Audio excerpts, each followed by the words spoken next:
Esa es nuestra oración siempre, mis amados hermanos.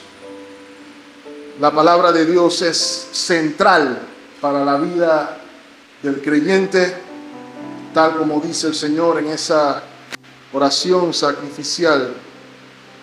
Santifícalos en tu verdad. Tu palabra es la verdad. Y a ella nos sometemos en esta mañana. Que el Señor nos conceda salvación por el poder de su Espíritu mediante su palabra.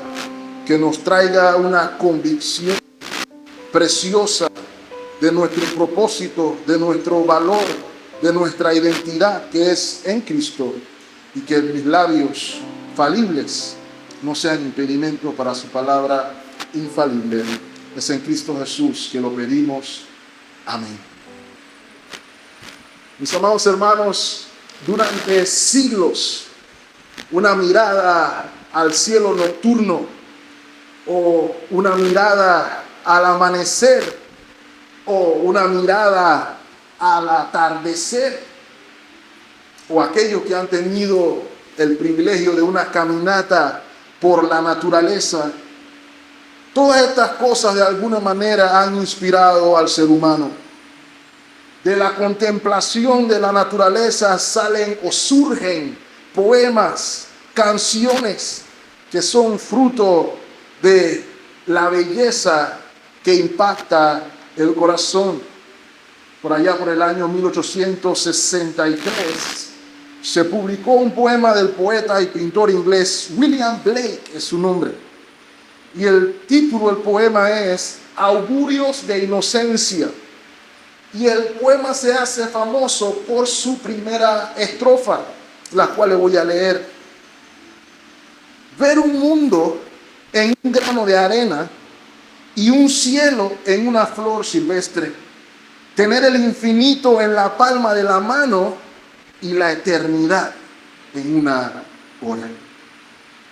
Lo que no somos poetas, de repente lo vemos como muy abstracto lo que decía este caballero, pero la idea es sencilla. Este es un poema que entrelaza aquello que es cotidiano con aquello que es eterno. Y aquí se nos muestra cómo aquellas cosas pequeñas son una ventana para ver aquello que es infinito. Ahora, hermanos, aun cuando todos somos conscientes de la hermosura de la creación, no siempre nos detenemos a considerarnos a nosotros mismos en medio de la majestad de la misma. No nos consideramos como individuos aun cuando estamos frente a un universo vasto. Lo tendemos a tomar a la ligera. Algunos de nosotros nos paramos en la mañana y vemos el sol, ¿verdad? Ahí está el sol. A veces nos paramos en la mañana, vemos las nubes y decimos, oh, ahí están las nubes. Vemos que son nubes grises, oh, va a llover. Pero no entramos a la meditación de lo que implica todas aquellas cosas que vemos en la creación. Decía el famoso Agustín de Hipona lo siguiente: los hombres salen a maravillarse de las alturas de las montañas, de las grandes olas del mar, del amplio caudal de los ríos, de la extensión de los océanos y del curso de las estrellas, y omiten preguntarse sobre sí mismos. Mis amados hermanos, ante ese dilema, la invitación del Salmo número 8 es precisamente que nos consideremos a nosotros mismos a la luz de la creación. Porque antes que San Agustín, antes que el señor William Blake, había un señor que se llamaba David, conocido en Israel como el dulce cantor de Israel. Así que, gracias hermano, vamos a continuar en el primer libro de los Salmos. Y hemos llegado al octavo, el que muchos conocemos. Y al igual que otros salmos, este también tiene un sobrescrito interesante que nos va a dar una idea del contenido o del tono del salmo.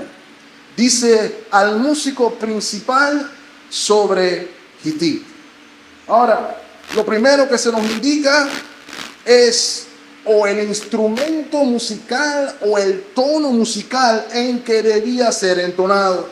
Y una de las posibilidades es de que este fuera un salmo de ocasiones especiales, particularmente la de la fiesta de los tabernáculos, donde se celebraba en recordación de la provisión y cuidado divino de Dios durante su peregrinación en el desierto.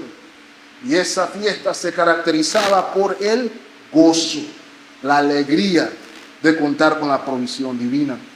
Lo segundo que nos revela el Salmo es que es atribuido también al rey David. Probablemente el Salmo fue compuesto en el periodo en que él asciende al trono, en que él comienza a reinar y que comienza a disfrutar de cierta estabilidad, la cual le permite algo más de contemplación. Ya no escuchamos al David que lo están persiguiendo, que lo están buscando sus enemigos, sino que vemos aquí un David más contemplativo. Por ejemplo, 2 Samuel capítulo 5, versículo 10, justamente cuando es coronado ya.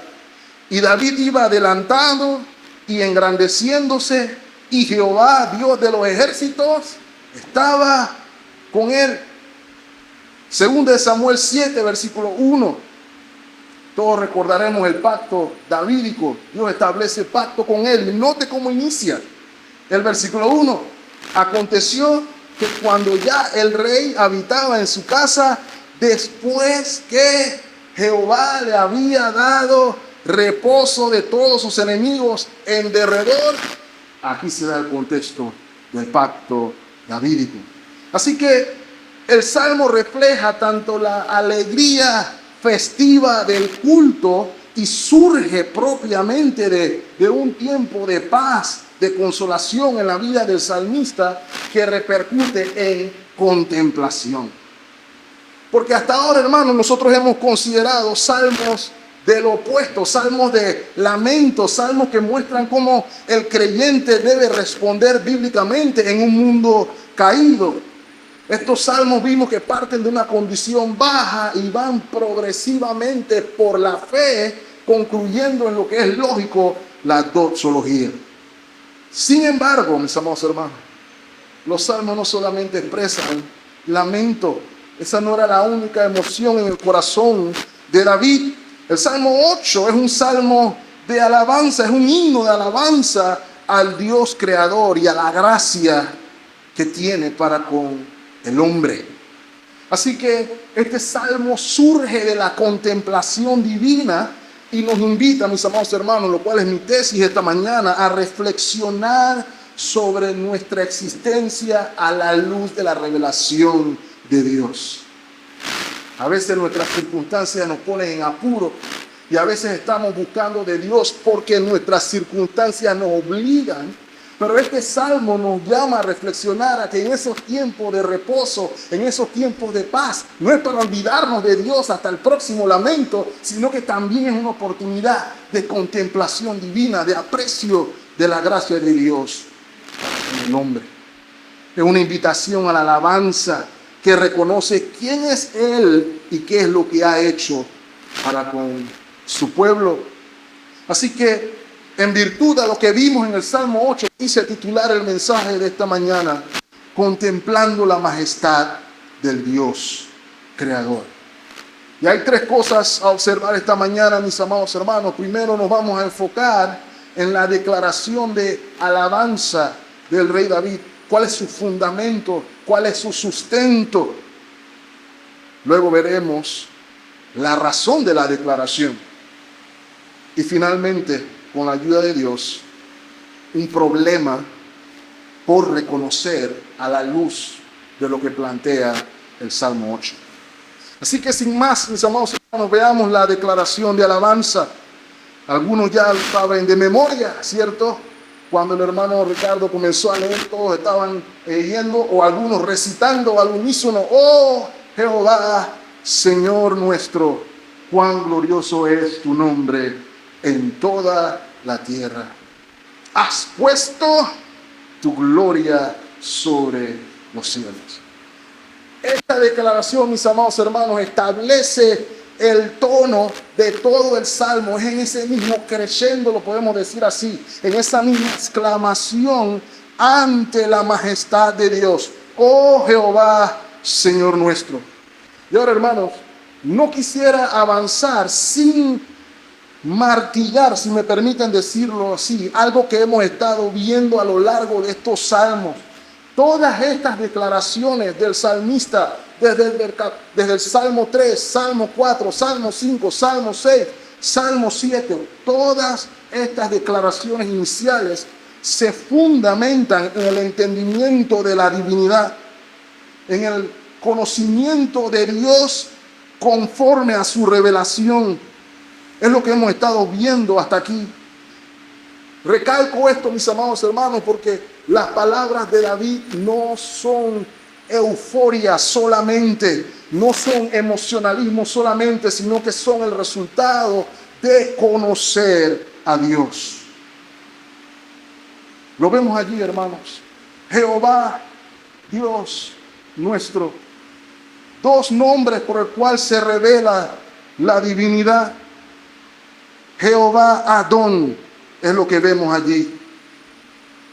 El nombre Jehová es referente al Dios eterno, inmutable, autoexistente, que particularmente se da a conocer de manera especial en su relación con su pueblo.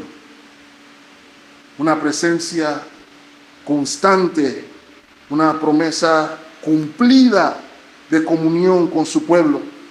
Y el título Adón significa Señor, como se tradujo, dueño, amo. Y unido al nombre de Jehová nos muestra la dinámica de la relación de Dios con su pueblo y con la humanidad entera. Él es Dios trascendental y nosotros somos su pueblo. Somos su posesión. Y mis amados hermanos, no nos vamos a cansar de repetirlo. Ese conocimiento de Dios es el conocimiento más importante que existe. Y ese principio lo vamos a ver recurrentemente a lo largo de los salmos. La manera en que podemos saber si lo estamos entendiendo es hacernos la pregunta: ¿es Jehová nuestro Dios? Podemos decir igual que David: oh Jehová, Señor nuestro.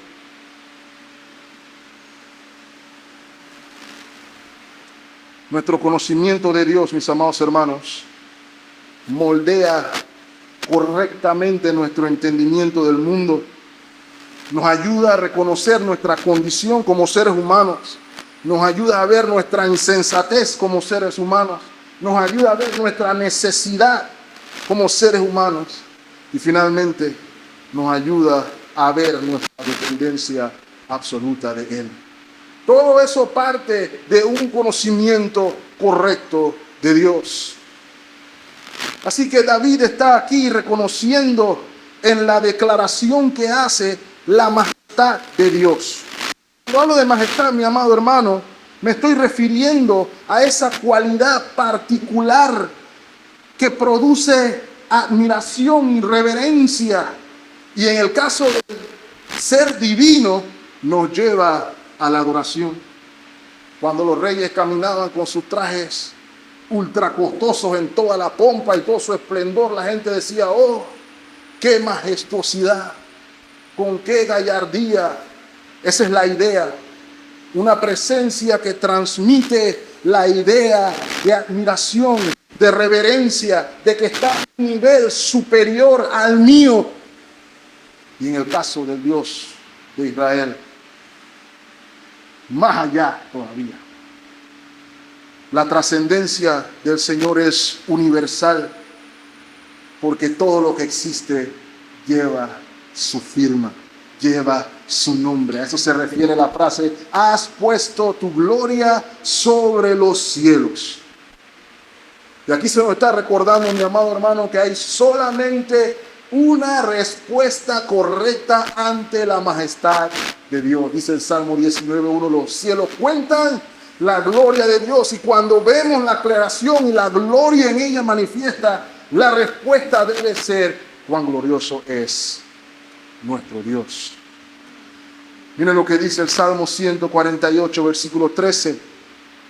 Alaben el nombre de Jehová, porque solo su nombre es enaltecido. Note, su gloria es sobre tierra y cielos.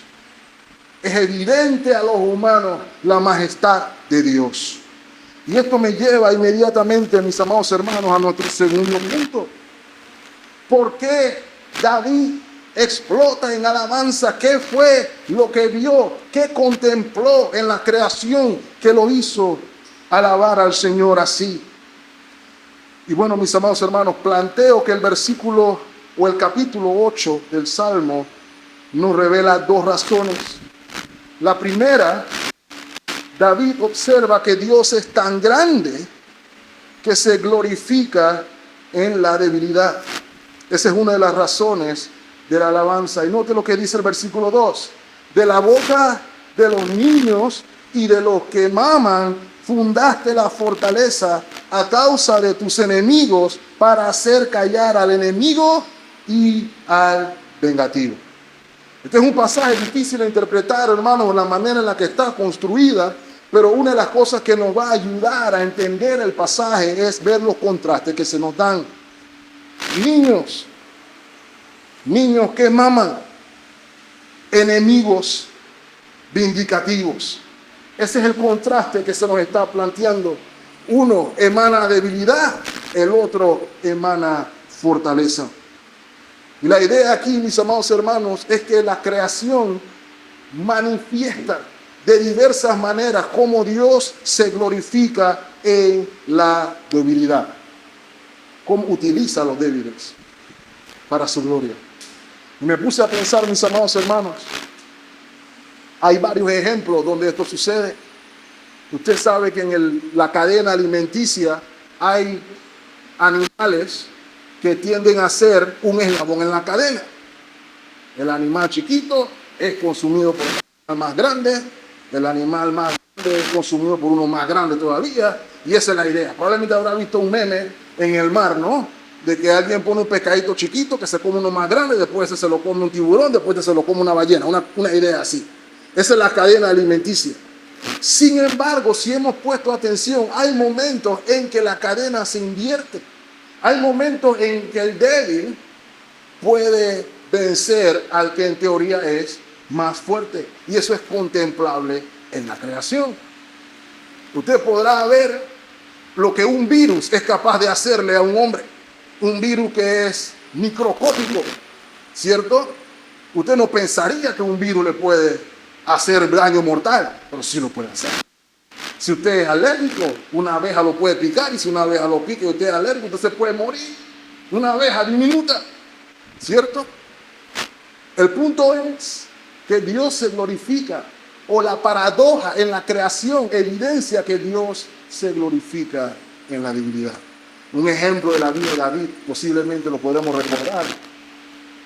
A él le tocó pelear con una persona que medía por lo menos 3 o 4 pies más que él. En teoría, el débil era él. En teoría, el fuerte era Goliat. Pero en la mano de Dios se vio la diferencia. Dios se glorifica en la debilidad. Y aquí se está viendo precisamente en que los niños son instrumentos de Dios para callar a los enemigos de Dios. Ahora, hay un ejemplo más específico. Mateo 21, acompáñenme ahí.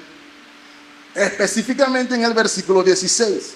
El Señor Jesucristo acaba de limpiar el templo, echaron a los cambistas, a los que vendían palomas, todo el mundo se fue del templo. Luego de que sacan a toda esa gente, al Señor se le acercan personas ciegas, personas cojas, y Él los sana a todos. ¿Ok? Ahora, eso debería ser un motivo de alegría, ¿cierto? Para todos los que estaban en la iglesia. Pero el punto es que no lo fue. De hecho, Mateo utiliza aquí una palabra muy significativa. En el versículo 15, él habla de que el Señor hizo maravillas. Esa palabra inspirada por el Espíritu Santo debía trasladar la mente de las personas que leían el Evangelio de aquellas señales que solo el único Dios verdadero podía hacer. Pero el público que estaba allí presenta un contraste interesante. Estaban los principales sacerdotes y los escribas, los que se indignaron, se ofendieron, porque no soportan ver la gloria de Dios manifestada en Cristo. En otra esquina, había un grupo de muchachos, probablemente preadolescentes, que al contemplar precisamente lo que estaban viendo los fariseos y los escribas y los sacerdotes, responden correctamente ante la majestad divina, clamando Hosana al Hijo de David, reconociendo al Mesías y la visitación divina. Ahora, mis amados hermanos, ante ese escenario, los líderes religiosos estaban molestos tanto con los niños que estaban gritando Hosana, como por la gente que había sido sanada. Imagínense eso, mis amados hermanos. Háblenme de amargado y ahí está la respuesta. Sin embargo, hermanos, ellos le dicen al Señor: mira esto, ¿qué está pasando aquí? Como esperando que el Señor, como rabí, como maestro, se indignara igualmente. Y ahí es donde viene el versículo 16. Y le dijeron: ¿oye lo que estos dicen? Y Jesús le dijo: sí, nunca leyeron de la boca de los niños y de los que maman, perfeccionaste la alabanza y los dejó allí.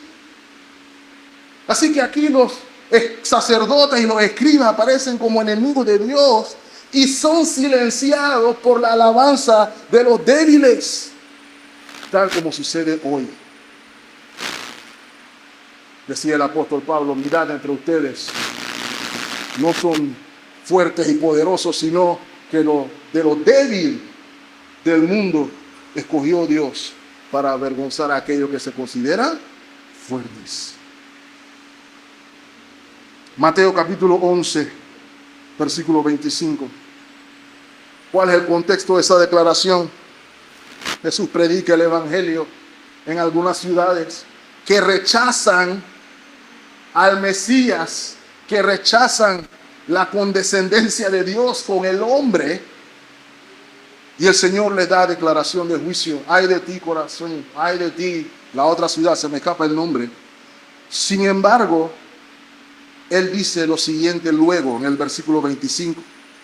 En aquel tiempo, respondiendo Jesús, dijo: te alabo, Padre, Señor del cielo y de la tierra, porque escondiste estas cosas, el misterio del Evangelio, de los sabios y de los entendidos, y las revelaste ¿a quién? A los niños. A los niños. ¿Por qué? Porque la gloria de Dios se refleja en la debilidad. Ahora, hermanos, la segunda razón está íntimamente ligada con la primera. Vemos que David alaba a Dios por la exaltación del hombre sobre toda la creación. Y mis amados hermanos, aquí es donde vemos cómo la palabra nos ilumina sobre el modo en el que debemos entender nuestra existencia. David está maravillado, está asombrado por el lugar que el hombre ocupa ante la magnitud de la creación. David ve el cielo abierto y ve lo que Dios ha hecho en él y considera: ¿cómo es posible que siendo yo tan insignificante, Dios me trate así? Esa es la idea a observar. Y mis amados hermanos, creo que hay tres lecciones o hay tres cosas que observar aquí.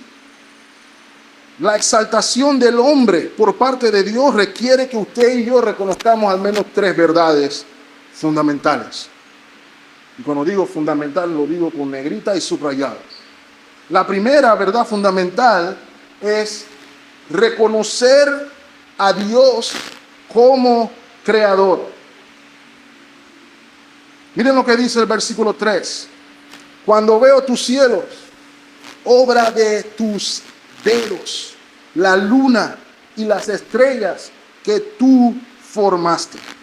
a una pausa allí. De nuevo, ese género poético de hablar de los dedos habla de la profundidad, del detalle en la creación por parte de Dios. Y note, hermanos, la contemplación de la creación, de la naturaleza, nos debe conducir al entendimiento de que existe un creador. Uno que ha creado todas las cosas de la nada. Como dice Hebreos 11:13, puede leerlo conmigo. Por la fe entendemos haber sido constituido el universo, por la fe entendemos haber sido constituido el universo por la palabra de Dios, de modo que lo que se ve fue hecho de lo que no se ve. No solamente creó todo de la nada, sino que sustenta también todo lo creado. Vamos a la Biblia nuevamente, Hebreos 1:3, el cual siendo el resplandor de su gloria, delante de nuestro Señor Jesucristo, y la imagen misma de su sustancia. Y note, ¿y quién sustenta todas las cosas, no algunas, con la palabra de su poder? Creador, sustentador. Y note, hermano, nada de esto es obra de la arbitrariedad ni el capricho. Sabe que los antiguos pensaban que las divinidades no tenían nada que ver con los seres humanos y que todo lo hacían arbitrariamente y que los hombres se encontraban atropellados en medio de las disputas de los dioses. Nada más lejano de la realidad. Todo lo que sucede en el mundo es un despliegue de su inconmensurable sabiduría. Proverbios capítulo 3, versículo 19. Jehová con sabiduría fundó la tierra, afirmó los cielos con inteligencia. Todo mediante su indescriptible poder. Mis amados hermanos, piénselo por un momento. Hace unos días pudimos ver desde aquí dos cuerpos celestes. El planeta Júpiter y el planeta Venus estaban andando juntos, uno al lado del otro. Algunos ni cuenta nos dimos. Le voy a decir la verdad, yo me di cuenta porque mi esposa estaba viendo un taller conmigo y me dice, ¿y eso que está ahí, cómo se ve? ¿Qué es eso? Eso deben ser aviones, algo así. Yo volví a lo mío. Pero la realidad es, mis amados hermanos, eso es un evento que sucede cada cierto tiempo, en el que desde nuestra perspectiva terrestre, dos planetas que están a millones de kilómetros de distancia se ven como si estuvieran andando juntos en total sincronía, indicándonos que esa es la sincronía que sustenta y que gobierna el universo entero. Toda la sinfonía celestial en perfecto orden, mis amados hermanos, nos revela a un Dios creador. Romanos capítulo 1, versículos 19 y 20. Porque lo que de Dios se conoce les es manifiesto, pues Dios se lo manifestó. ¿Cómo? A veces decimos, necesito una señal en el cielo que me diga que tú estás ahí. Bueno, la señal está en el cielo desde el principio, mis amados hermanos. Porque dice el versículo 20, porque todas las cosas invisibles de Él, su eterno poder y deidad se hacen claramente visibles desde la creación del mundo, siendo entendidas por medio de las cosas hechas, de modo que nadie tiene excusa. Así que el principio fundamental de la alabanza aquí es reconocer que hay un Dios creador. Y no solamente hace eso, sino que nos revela igualmente que es un Dios eterno y es un Dios inmutable, porque hubo un tiempo donde nada de esto era. Y aun cuando nada de esto era, Él es Dios. Note el tiempo que estoy usando, no dije Él era Dios, porque Él está fuera del tiempo, hermano. Él es eternamente Dios. Eterno, inmutable, autoexistente, no necesita nada para ser Dios. Salmo 102, versículo 25. Desde el principio tú fundaste la tierra y los cielos son obra de tus manos. Note el versículo 26. Ellos perecerán, mas tú permanecerás, y todos ellos como una vestidura se envejecerán, como un vestido los mudarás y serán mudados. Pero note lo que dice el 27, ese es el contraste. Pero tú eres el mismo y tus años no se acabarán. Ahora, hermanos, hay algo más que nos revela la creación y me parece que es todavía más relevante desde el punto de vista de la aplicación que estamos haciendo aquí. Nuestro Dios es un Dios activo y personal. ¿A qué me refiero con esto, mis amados hermanos? Él no es una entidad inerte, impersonal. Todo lo contrario, mis amados hermanos. Él no es ni pasivo ni alejado de su creación, sino que Él está envuelto en todos los asuntos pertinentes a su creación. ¿Y qué está haciendo con eso, mis amados hermanos? Ejerciendo tanto su autoridad soberana como su voluntad soberana. La creación no está corriendo en automático, sino que Él es activo en ella. Salmo 115, versículo 3. Nuestro Dios está en los cielos y algunas cosas que ha querido ha hecho. Eso es lo que dice su versión, mis amados hermanos. No, mi Biblia dice todo lo que quiso ha hecho.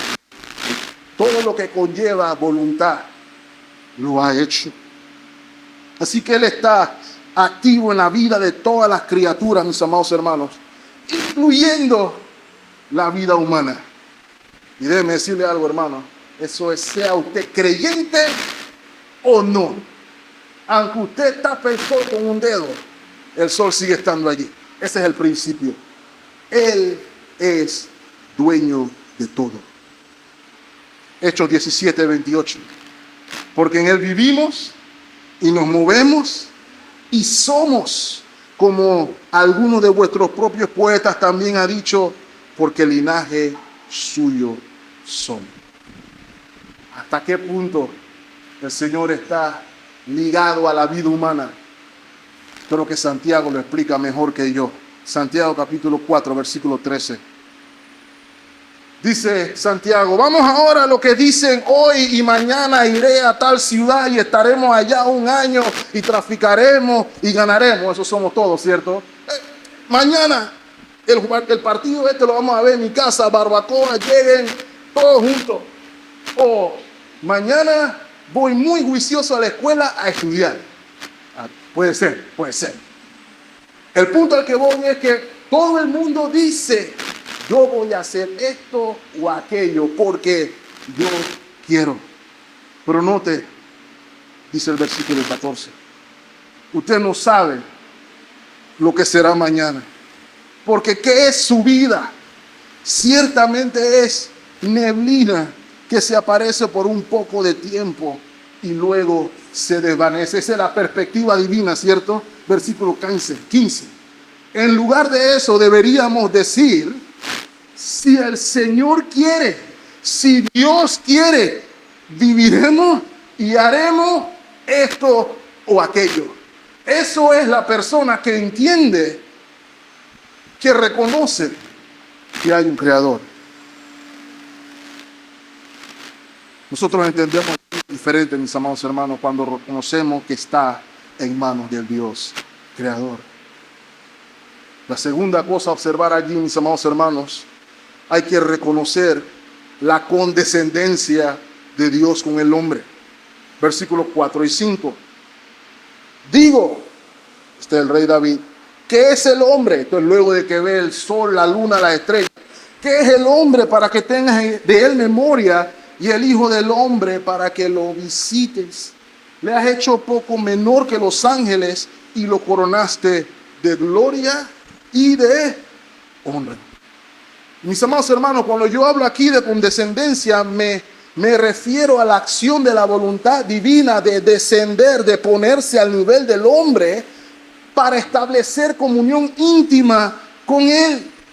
Y eso es lo que David está reconociendo precisamente al contemplar la creación, la inmensidad del universo, incluso pensando en que hay criaturas angélicas que Dios nos ha hecho menores que ellas, inclusive Él quiere tener comunión conmigo.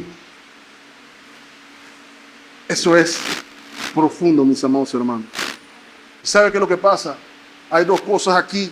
Muchos interpretan su vida como un mero resultado de la casualidad, como si la humanidad fuera el fruto de la arbitrariedad cósmica, donde las acciones que hacemos no tienen valor porque no importa, porque no somos nada, porque somos animales, porque el universo es tan grande. Sin embargo, mis amados hermanos, el Creador te hizo poco menor que los ángeles para tener comunión contigo. Te hizo portador de su imagen, te hizo reflejando su gloria y su majestad. Piénselo por un momento, mi amado hermano. El hecho de que haya sido creado por Dios otorga valor, propósito, dignidad a tu existencia.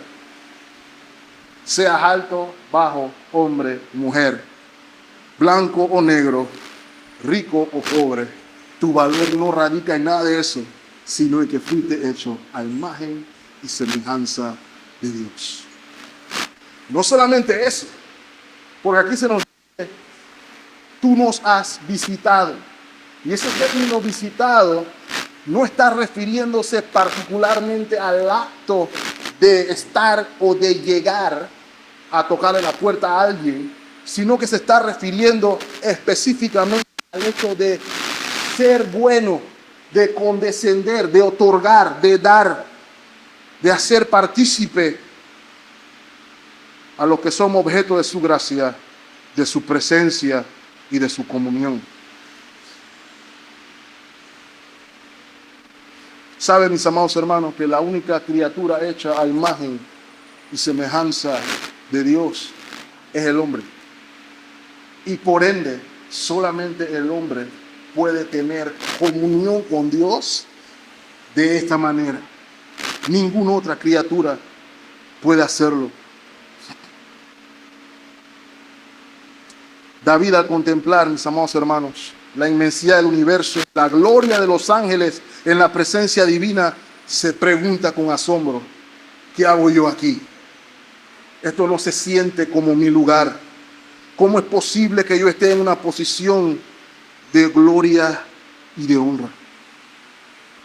Miren lo que dice Job, capítulo 7, versículo 17. ¿Qué es el hombre para que lo engrandezcas y para que pongas sobre él tu corazón? Considéralo un momento, mis amados hermanos, porque ese es el punto del pacto. Esa era la idea del huerto del Edén y después del tabernáculo y después del templo. Él ser su Dios, ellos su pueblo y él morar junto con ellos para siempre. El creador del universo quiere tener comunión contigo.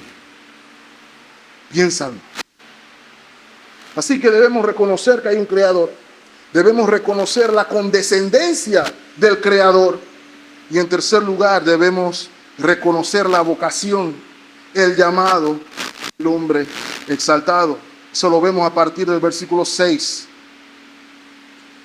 Le hiciste señorear sobre las obras de tus manos. Todo lo pusiste debajo de sus pies. Ovejas, bueyes, todo ello, y asimismo las bestias del campo. Así que ahora vamos para el cielo. Las aves de los cielos y los peces del mar. Todo cuanto pasa por los senderos del mar. ¿Cuál es la idea? A ver aquí, mis amados hermanos. Dios en su condescendencia otorga a este hombre la autoridad y gobierno sobre toda la creación que hizo. Tierra, mar y cielo. Esa es la vocación divina. Eso es lo que estamos viendo desde el Génesis, ¿cierto? Al hombre se le dio autoridad sobre la tierra, de señorearla y de sojuzgarla.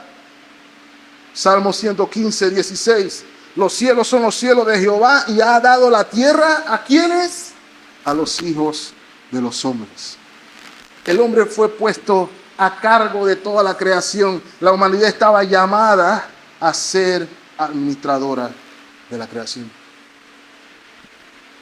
Y David termina el salmo diciendo: oh Jehová, Dios nuestro, cuán grande es tu nombre en toda la tierra. Sin embargo, mis amados hermanos, algo como que no encaja al final, ¿cierto? Porque pareciera que David está alabando al Señor por algo que no es una realidad. Uy, que no es algo que se puede palpar, lo cual me llega al tercer y último punto. Me lleva al tercer y último punto. El problema que debemos reconocer todos. Hay una razón por la que David puede cantar este salmo y hay una razón por la que usted y yo lo podemos cantar también. Al hombre se le dio gobierno sobre toda la creación. El Señor lo creó, le dio autoridad sobre lo creado y debe tener comunión con Él. Sin embargo, usted y yo vemos la creación hoy y como que no encaja, se ve como alocada, ¿cierto? El mundo no se siente bien, hay violencia, hay muerte, hay enfermedad, hay caos, hay guerra, etcétera, etcétera, etcétera. No se ve como si la creación está sujeta a la autoridad del hombre, ¿cierto? Da la impresión de que mañana hay un terremoto y nos borra todo lo que tenemos aquí. Pasado mañana podemos tener un huracán en algún lado.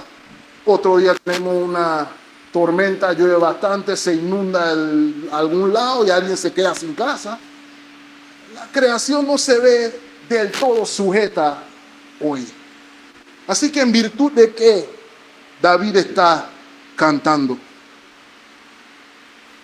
¿se habrá quedado en la historia del Edén nada más y está recordando la gloria de Adán en el huerto del Edén? Mi amado hermano, a mí me parece que no. Me parece que Adán no se está quedando en el huerto, sino que está viendo todavía más allá del huerto, sino que está viendo no solamente al primer Adán, sino que está viendo también al segundo Adán. Esa es la razón por la que David puede cantar lo que está cantando aquí. Mis amados hermanos, la razón por la que pienso que esto es así es porque más allá de las palabras que vemos en Génesis, leímos en el versículo 2 que de la voz de los niños y de los que maman, Él establece la fortaleza para callar a los enemigos de Dios. O sea que existen los enemigos de Dios.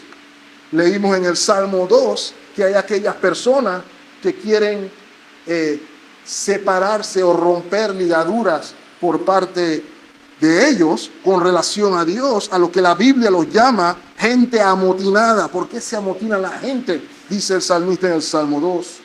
Personas que no se conforman con ser hechos a la imagen de Dios, sino que ellos quieren ser iguales que Dios. Ese es el problema que nos compete reconocer, mis amados hermanos. No fue ese el engaño de la serpiente en el huerto. No fue ese el engaño que le dio Satanás a Eva diciéndole que si comen la fruta no va a pasar nada. El problema es que Dios no quiere que ellos sean como Él. El problema es, mis amados hermanos, que el hombre se ha rebelado contra su Creador. Volvamos un momento a Romanos capítulo 1. Usted puede leerlo en casa como complemento de lo que hemos estado hablando. Sin embargo, me gustaría enfatizar las palabras que parten a partir del versículo 28 de Romanos 1. Y como ellos no aprobaron tener en cuenta a Dios, Dios los entregó a una mente reprobada para hacer cosas que no convienen. Versículo 29. Estando atestados de toda injusticia, fornicación, perversidad, avaricia, maldad, lleno de envidia, homicidio, contienda, engaño, malignidades. Pausa. Esto sí se parece un poquito más al mundo que nos rodea, ¿cierto? Esto sí tiene más, encaja un poquito más con lo que estamos experimentando, ¿cierto? Versículo 30. Murmuradores, detractores, aborrecedores de Dios. Voy a hacer una pausa ahí en aborrecedores de Dios. Ahí muchos dicen, bueno, yo no soy hostil contra Dios, yo no le ando tirando piedra a la iglesia. No es solamente ser hostil, sino que ser pasivo hacia Dios, indiferente hacia las cosas de Dios. Eso es como cuando usted escucha a alguien decir, yo soy ateo, y sale otro y dice, bueno, yo soy agnóstico, como que es una diferencia. En la práctica son lo mismo, porque no reconocen ni la primera ni la segunda cosa que David reconoce en la alabanza. Ni reconocen a Dios, ni reconocen la condescendencia. Y mucho menos entonces reconocen su vocación. Versículo 30. Injuriosos, soberbios, altivos, inventores de males, desobedientes a los padres, necios, desleales, sin afecto natural, implacables, sin misericordia. Versículo 32. Quienes habiendo entendido el juicio de Dios, que los que practican tales cosas son dignos de muerte, no solo las hacen, sino que también se complacen con todos los que las practican. Ese es el problema que hay que reconocer. El problema que tenemos, mis amados hermanos, es que algunos nos dicen que estas cosas son falta de educación, que si metemos a los niños en la escuela, esto se acaba. El problema es que todos los niños están en la escuela y esto sigue sucediendo. No solamente eso, los niños crecen y se hacen diputados, se hacen presidentes, se hacen gobernadores, se hacen directores de empresas, se hacen médicos, se hacen abogados y todavía seguimos viendo los mismos problemas. El problema no es educación, el problema no es matemática, el problema no es biología, bueno, en cierto punto es biología, por el rechazo de Dios. El problema es la falta de Dios. A causa de nuestro pecado, mis amados hermanos, la imagen de Dios en el hombre, la imagen de Dios perfecta en su momento, se ha pervertido. No se ha ido, se ha pervertido. El hombre conserva su racionalidad, el hombre conserva algún concepto de moralidad, alguna manera de ser relacional, pero todas estas cosas están manchadas por el pecado. Nos lo explica el apóstol Pablo a los romanos también, Romanos 3:23, por cuanto todos pecaron y están destituidos de la gloria de Dios. De la gloria que estaba hablando David, de la gloria que tenía Adán. El problema de nuestra humanidad, mis amados hermanos, es no reconocer a su Creador y por consecuencia desprecia la condescendencia de Dios, lo cual termina afectando también la manera en que entendemos nuestra vocación y nuestra relación con la creación. Génesis 3:17. Y al hombre dijo: por cuanto obedeciste a la voz de tu mujer y comiste del árbol del que te mandé, diciendo, no comerás de él, note, maldita será la tierra por tu causa. ¿Eso es porque tiene su carro prendido? No. ¿Porque tiene el aire acondicionado prendido? ¿Lo que tiene aire, Dios le bendiga? No. ¿Eso es porque echó un papel en la calle? No. Ahora, eso no quiere decir que tire el papel en la calle. Pero la tierra está en maldición porque el hombre es pecador y rechaza al Creador soberano. Esa es la razón. Ese es el problema que hay. Maldita será la tierra por tu causa, con dolor comerás de ella todos los días de tu vida. Esa es la realidad. Pero aún así, David está lleno de alabanza al Señor y puede decir cuán glorioso es tu nombre en toda la tierra. ¿Por qué, mis amados hermanos? Porque Dios no nos dejó así. David pudo ver la solución del problema, mi amado hermano. Él era consciente. Acompáñenme a Hebreos capítulo 2, versículo 6. El autor de Hebreos le está diciendo a la iglesia que Cristo es superior a todos los ángeles. Ya nos había dicho a la iglesia que Él es superior a Moisés inclusive. Pero hay una razón por la que lo está haciendo y hay una manera en que lo está haciendo. Miren el versículo 6. Este es el autor de Hebreos citando el mismo pasaje que David en el Espíritu proclamó. Pero alguien testificó en cierto lugar diciendo, ¿qué es el hombre para que te acuerdes de él? O el hijo del hombre para que le visites. Versículo 7. Le hiciste un poco menor que los ángeles, le coronaste de gloria y de honra y le pusiste sobre las obras de sus manos. Miren lo que dice el versículo 8. Todo lo sujetaste, ¿dónde, hermanos? Bajo sus pies, porque en cuanto le sujetó todas las cosas, nada dejó que no le fuera sujeta al hombre. Pero mira lo que dice ahí. Pero todavía no vemos que todas las cosas le sean sujetas. Todavía vemos un problema, falta algo. Pero no termina ahí. Versículo 9. Pero vemos a aquel que fue hecho un poco menor que los ángeles. ¿A quién? A Jesús, coronado de gloria y de honra a causa del padecimiento de la muerte, para que por la gracia de Dios gustase la muerte por todos. Mis amados hermanos, David no tenía en mente al primer Adán cuando estaba recitando o cantando esta poesía. Tenía en mente al segundo Adán, el verdadero rey, el verdadero salvador, que condescendió hasta lo sumo.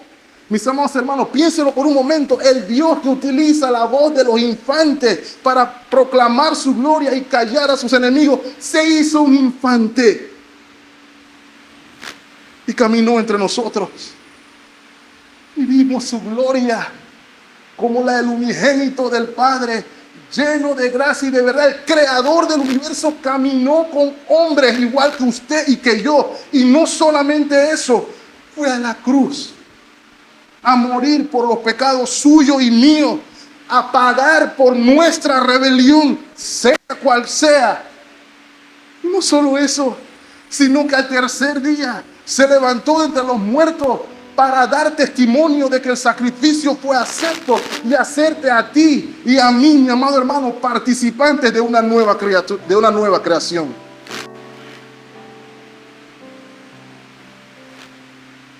Porque lo que se tiene en mente aquí es la necesidad de una nueva creación.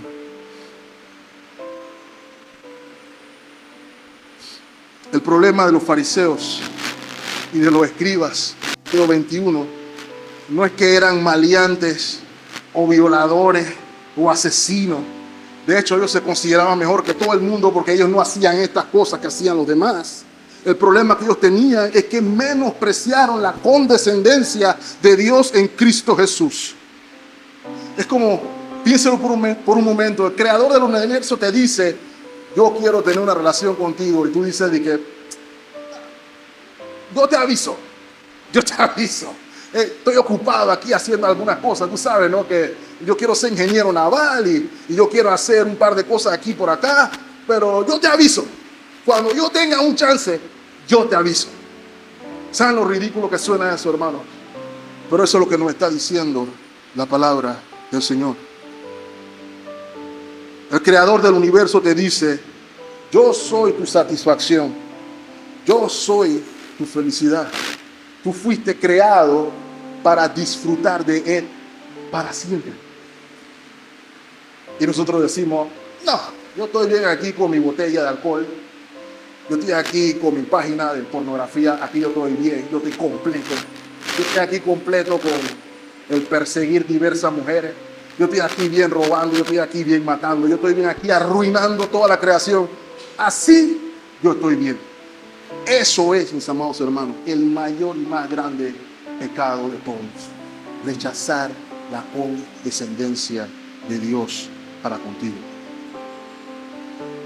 La única solución es aquel verbo encarnado diciéndote: yo te lleno, yo te satisfago, yo soy tu felicidad. Y mis amados hermanos, cuando la encontramos, cuando la experimentamos, es entonces que podemos decir al unísono, igual que David en el versículo 9: oh Jehová, Señor nuestro, cuán glorioso es tu nombre en toda la tierra. Ese es el punto que se nos está mostrando aquí, que podamos reconocer el gozo y la alegría de tener comunión con Dios en Cristo. Y cada vez que usted vea el amanecer, cada vez que usted se tire al mar a nadar en la playa, que cada vez que esté haciendo un paso de senderismo, cada vez que agarra una flor, su esposo le regala una flor o le da a oler una, considere, todo eso fue hecho para usted. Todo hecho fue para que usted lo disfrute en comunión con Él. Y que aún como está, todavía no es como será. Porque también la creación aguarda por su redención. ¿Sabe qué quiere decir eso, hermano? Que en cielo nuevo y tierra nueva todavía va a ser mejor. ¿Usted cree que le gustaba cómo se veía el amanecer Espérese un poquito más. ¿Usted cree que le gustaba ver cómo se veía el cielo nocturno? Espérese un poquito más. Va a ser otro nivel, literal. Y lo que lo va a hacer más disfrutable es que Él estará con nosotros allí para siempre. Puede decir como el salmista, espero que esa sea su oración. Oh Jehová, Señor nuestro, cuán grande es tu nombre en toda la tierra. Señor le bendiga ricamente, hermanos. Oremos. Señor, gracias por la meditación que nos has permitido hacer. Gracias porque hemos podido en tu gracia experimentar lo mismo que el rey David. Tú has puesto nuestros ojos no en el primero, sino en el segundo Adán. Nos has permitido ver nuestra necesidad. Señor, te pedimos en esta hora que nos ayudes a ver nuestra vocación en el mundo conforme a la revelación de Jesucristo, que podamos dedicar nuestros trabajos, nuestros esfuerzos, nuestra vida al florecimiento de la humanidad redimida, al florecimiento de la humanidad en general, Señor. Ayúdanos a vivir para tu gloria, bajo el entendimiento de que tú eres Señor, que nuestras acciones estén moldeadas por el entendimiento de que tú eres mi creador, de que tú sostentas todas las cosas, y no solo eso, sino que tú me redimiste para tener comunión contigo y que yo pueda vivir para tu gloria reflejando aquella imagen restaurada en Cristo Jesús. Ayúdanos, Señor, a que podamos hacer nuestra vocación en este enorme huerto al que nos has dado a ministrar. Permítenos, Señor, ser instrumentos para tu gloria, cualquier sea mi vocación, no solo como pastor, sino como agente de ventas, sino como vendedor, como zapatero, como profesor, como maestro, como estudiante, sea cual sea el área donde tú me has ubicado, Padre. Permíteme actuar conforme a la vocación que tú me has dado, conforme a la gloria de tu imagen. Te pedimos en Cristo Jesús nuestro Señor. Y el pueblo de Dios dice amén y amén.